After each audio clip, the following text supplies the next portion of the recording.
magandang hapon po sa ating lahat mga kabayan. Nandito tayo ngayon sa gitna ng tubuhan. Diyos ko, nakita nyo naman, hindi na ako nakasombrero dahil hindi kakayanin. Napakalakas ng hangin, lilipa rin tayo. Kaya nakapayong din tayo mga kabayan dahil napakainit talaga.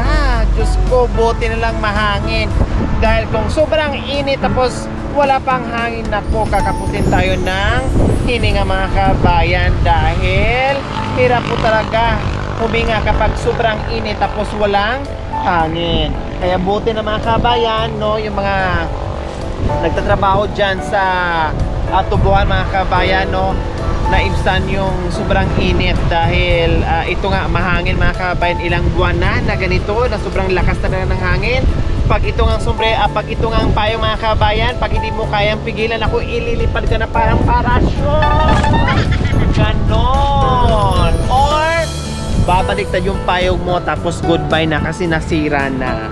So ayun mga kabayan, nandito tayo ngayon sa tanghali ito dahil babalikan natin ngayon si Nanay Dina, yung nanay natin na masipag na hindi iniinda yung init para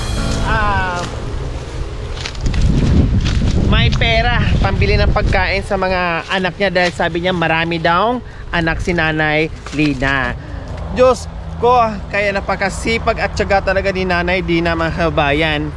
At mamaya tingnan natin. Noong nakaraan po kasi mga kabayan, hindi natin siya naihatid sa kanilang bahay kasi meron pa siyang ginagawa at hinahabol niya, no? Ngayon subukan natin yayain na pumunta sa bahay nila, maihatid natin siya, no, at kahit papaano makapahinga din siya mga kabayan, no. Yung ganitong klaseng trabaho, ang kalaban mo talaga dito ay init. Pag mahina yung katawan mo, no, pag mahina ka sa init, nako, talagang hihimatayin ka dyan sa gitna ng tubuhan dahil sobrang init talaga. Kaya lang, syempre, sanayan lang po yan mga kabayan, no. Pag medyo sanay ka na, kayang-kaya mo matiis yung init, pero pag hindi ka talaga tatagal sa ilalim ng trik ng araw. Ako pa nga lang mga kabayan, naglakad ako pero hingal na. Dito na. Hi! Kumusta kayo Nanay Dina? Nandoon kayo nung nakaraan? Ay, nandito kayo nung nakaraan. Lumipat kayo dito, lalo kayo napalayo. O kumusta Nanay Dina? O dito po muna kayo, payong po muna para maka-inhale, maka-exhale ng sariwang hangin. Kumusta kay Nanay Dina? Ganito po rin. Hindi pa rin nauubos yung tubo. Ngat-ngatin nyo lang kayan lahat Nanay Dina para maubos na. Ito naman ang hanap buwan namin. Kung di ka magtsaga, wala rin. So araw-araw talaga kayo dito Nanay Dina. Oo, di ba nandoon kayo nung nakaraan sa kabila? Opo. Kumusta ngayon Nanay Dina na ano ang balita nung pag-uwi nyo na may dala-dala kayong biyaya? Masaya sila dahil may daw pagkain nila. Sabi ng mga apo ko, saka yung dalawa kong anak. Tapos yung binigay nyo sa akin ni 1,000, pinambili ko ng gamit nila. Sa? Iskwilan po. Wow, kaya tuwang-tuwa po sila Nanay Dina kasi may pagkain na, may dala pa kayong cash at nabili pa nila yung pangangailangan sa school. Opo. Wow. O di ba? Dahil sa sipag at tiyaga nyo Nanay Dina, natuwa ang mga anak nyo at mga apo nyo at sa hindi nyo akalain na mabigyan kayo ng biyaya sa araw na yun Nanay Dina. Kumusta? Kumain na kayo? Nananghalian? O anong ulam? Tuyo at saka kape na naman po. Wow! At least may tuyo at paborito ko yung tuyo. Kape. Hindi talaga maaalis ang kape Nanay Dina. Talagang laging kasama nyo po yun. Pag walang tuyo, Kape. kape na lang. So medyo masarap-sarap ang ulam nyo ngayon kasi kape at tuyo lang kape at tuyo ang ulam nyo. Opo. Pero kayo lang yung nakaulam ng kape at tuyo na nakasmile pa rin Nanay Dina. No? Hindi ka naman maghanap ng buhay, hindi ka magtipid. Walang kakainin yung mga apo ko at saka yung anak ko. Kaya kung merong sahod ay tinitipid din. Hindi pwedeng bibili na masarap na ulam kasi sobrang mahal. Ang tuyo pwede at saka kape pwede kasi tatagal siya, aabot ang ilang araw bago na naman makasahod ulit. Kaya lang, sabi nga ni nanay, kung hindi siya maghanap buhay, paano? Wala, magugutom ang anak, magugutom ang mga apo, magugutom ang mga apo, magugutom ang mga anak. Kaya sobrang tiyaga ni Nanay Dina itong ginagawa niya. Nanay Dina, pwede ba punta muna tayo doon sa lilim? Opo. Tara. Wala pa kayong tsinelas, Nanay Dina. Mainit Ano? yung... Bakit iniiwan niyo po yung tsinelas?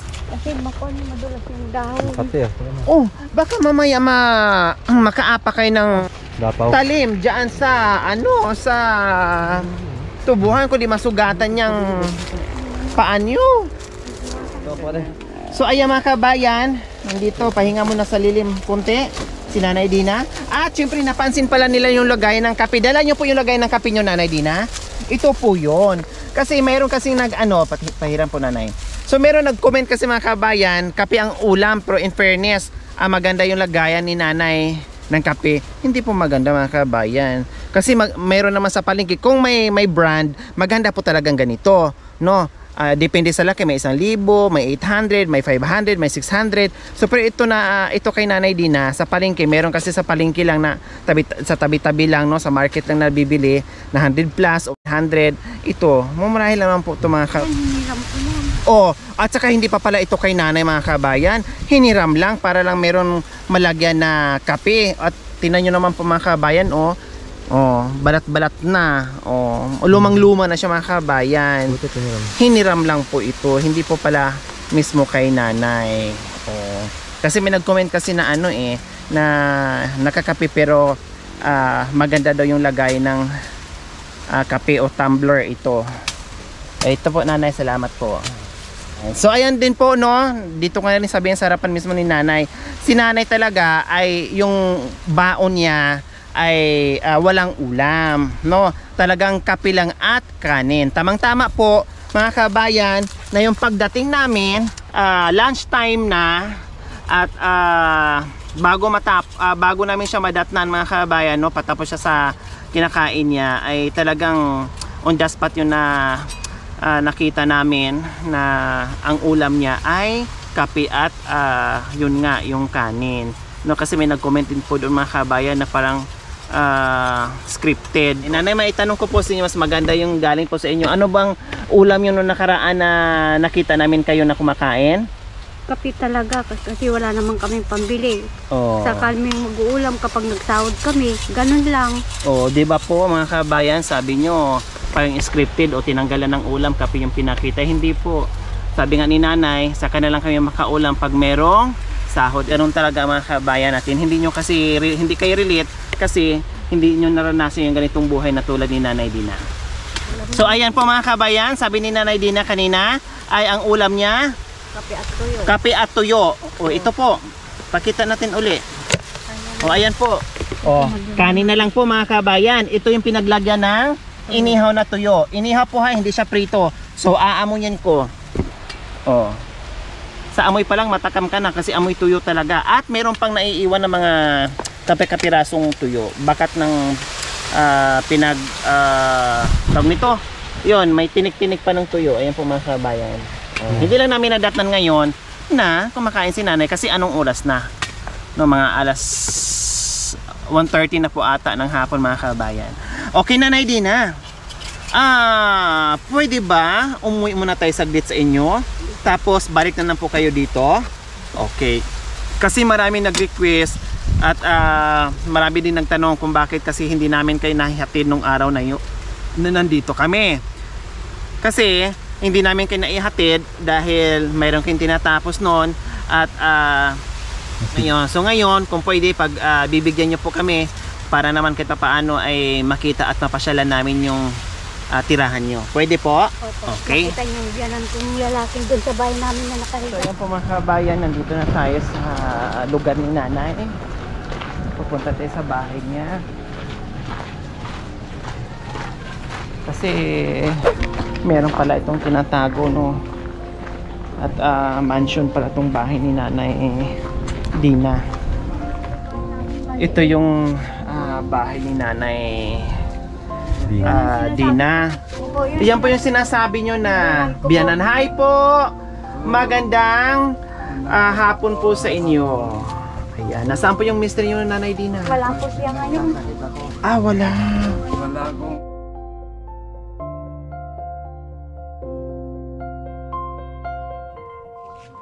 Mga pasensya na po kayo, ma'am. Magulong bahay namin. Okay lang po kasi magulo ang bahay nyo dahil wala kayo dito at iba yung pinaguguluhan nyo. Naghahanap buhay kayo. Kaya okay lang po yan. Naintindihan namin, Nanay Dina. Dahil ang kasama dito ni Nanay Dina, yung mga anak niya, syempre, at yun nga, yung biyanan niya na hindi na makapaghanap buhay at si Nanay Dina pa rin po ang gumagawa ng paraan para meron silang makain sa araw-araw. So, no, ilan po ba ang anak nyo, Nanay Dina? Lahat sila kapag nabuhay, 14 silang lahat. Wow! 14 lahat. Kung nabuhay lahat ang anak ni Nanay Dina ay 14 ito, mga kabayan. So ilan po ang buhay ngayon, Nanay Dina? 10 lang sila. 10 na lang. Namatay na po yung? Yung dalawa, pinampun ko. Kasi mahirap kami noon. May dalawa ko yung anak na napaampon nyo po. Tapos saan na po sila ngayon nakatira? Hindi ko alam po. Hindi nyo alam. Wala kayong balita sa dalawang anak nyo na pinaampon nyo. Kaanak nyo po ba yung nag-ampon? Hindi po. Hindi. Mula nung ipinanganak nyo, since birth po, talagang... Hindi na nila pinakita. Tapos walang kumontak sa inyo. Wala. Pinaampon nyo dahil Sa hirap namin. sa hirap ng buhay plus ang dami nyo po. Kaya naisipan nyo na siguro inisip nyo paano ang magiging buhay ng mga anak ko kung dito sila lahat. Parang sige na nga, papayag na nga lang ako alang-alang sa magiging future ng aking anak na kahit papaano pagdating ng araw, hindi matulad sa akin at hindi matulad sa mga kapatid niya na makapag-aral at mabigyan na magandang kinabukasan. Yun po yung iniisip nyo, Nanay Dina. Ilang taon na po kaya ngayon, Nanay Dina, mula nung pinaampon nyo po yung dalawang anak nyo? Ngayon, 15 years old na ngayon. 15? Yung isa 13. 13, so mga binata na. Tapos, ang dalawa, nasaan? Doon sa Maynila po. Nasa Maynila. Opo. 10 ngayon ang nandito sa inyo. Ayun pa mga kabayan. 14 ang lahat anak ni Nanay Dina. Yung dalawa, pinaampon. Tapos 12 na lang ang natira. Tama po, Nanay? 12 na lang. Tapos nag-asawa na yung iba. So 10 na lang yung sakop ni Nanay. Plus yung mga apo. Plus yung biyanan ni Nanay Dina na tatay ng kanyang mister. So ayan po mga kabayan. Maraming salamat po muli sa ating sponsor from Calgary with Love. Nagpaabot pa ng 5,000. Ito yung binili natin, isang sakong bigas at yung ating assorted groceries dahil napaka-importante. No, at yung ating isang tray na itlog at syempre may naiwan na cash na 2,000 pesos. So ito po yung ibibili ni Nanay dahil napakainit niya ngayong trabaho, no, pinagpawisan ng sobra-sobra. Ang ulam ay kape with tuyo o minsan wala talagang tuyo, kape na lang talaga mga kabayan, no? Kasi sabi ni Nanay, pag may sahod ay kailangan budgetin, aabot ng ilang araw para makasahod muli, no? Merong magkasya sa araw-araw na budget mga kabayan. So ito, Nanay Dina, 1,000, 2,000. Magpasalamat tayo sa sponsor, Nanay Dina. Maraming salamat po. Biyayang ibinigay niyo sa akin.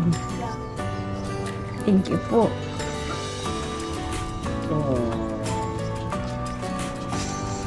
Maraming salamat po.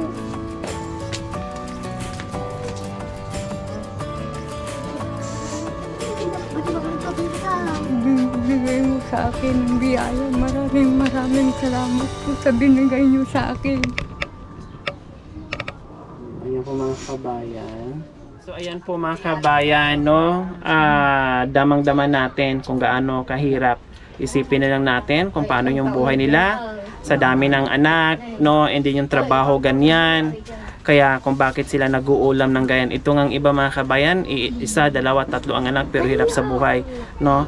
How much more mga kabayan si Nanay Dina. Kaya grabe, nakita natin yung sipag at syaga hindi iniinda yung sobrang hirap na ginagawa niya sa ilalim ng araw, no, sa tinik ng araw, pero ito patuloy sa paghanap buhay para sa mga anak at apo niya. Kaya maraming salamat po talaga. Hindi ako magsasawang magpapasalamat sa mga sponsors natin, subscribers natin, followers natin, YouTube members natin, o sa lahat ng nakikisa sa aking munting adikain sa panonood nyo without skipping ads, pagla-likes, pag-shares, pag-comments. Lahat tayo ay nakaambag, lahat tayo ay nakaambag sa aking mission sa ginagawa natin sa araw-araw. Kaya maraming salamat po. Okay, maraming salamat po muli from Calgary with love. Sa inyong ginituang puso, naway pagpalain po kayo ng Panginoong Diyos sa araw-araw, naway ibigyan po kayo ng kalakasan ng katawan sa araw-araw, naway ibigyan po kayo ng mahabang buhay pang sa ganun, marami natin matulungan na gaya nila. Sa mga kabayan, huwag niyo pong kalimutan, pag-share at subscribe sa aking YouTube channel, Lori Aquino Talita. Maraming salamat po, God bless us all! Bye, Nanay Dina! Oh, masaya na kay Nanay Dina. O diba, ang daming biyayin dumating sa inyo dahil isa kayong dakilang nanay, dakilang lula. No, gagawin ang lahat para sa pamilya. No, Nanay Dina? Okay. So ayan po mga kabayan ang bahay ni Nanay Dina.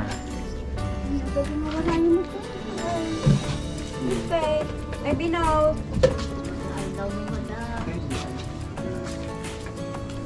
Good afternoon.